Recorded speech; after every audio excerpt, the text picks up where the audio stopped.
Okay, so the first step is going to be installing Node.js in our system. I'm on my Windows computer right now. So first you will need to go to nodejs.org, and then of course it will give you two options for the downloads. We need to install this one or whatever version you're using in the future maybe. So I'm going to click on this, it's going to download, it's going to take a minute. So I'm going to pause the video and be right back. Okay, so everything was downloaded, so I will go right here. I'm going to click on it, and then of course, run. It's going to ask me if I'm sure. So let me show this. You're going to get this tiny window.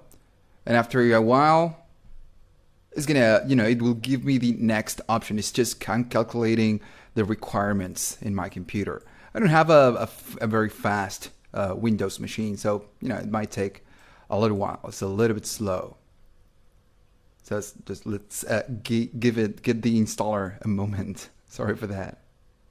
All right, after it's done, we will click next, accept the terms, then click next. Of course, it's going to be in program files. Then just click in next, and of course, keep clicking next. I'm not going to install it because I've already have a version on this computer. I might need to upgrade it, but I don't really use Node.js in a Windows machine. I have the Mac machine. So I'm going to cancel it. Of course, you will need to move forward. So after that is done, after everything was installed correctly, so we will need to check that Node runs in our system. So how can we do that? So I'm going to go right here to the search and type cmd. And I'm going to bring the command prompt. Now let me bring it right here.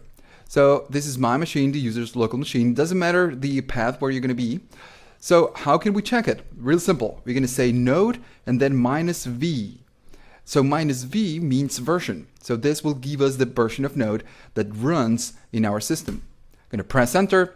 It's going to take a second and then it will give me 8.6.0. I'm a little bit behind this version. So, okay. So if you're getting this, it means that everything is cool. You can use Node.js in your computer. Now, if you're not getting this and you're getting something like command not recognized, you will need to restart the computer for sure. So restart the computer and then come back. So on the next section, I will talk about the VS Code, the IDE I'm going to be using. And if you're in a Windows machine, I will suggest for you to take a look on to the next video. Don't skip it.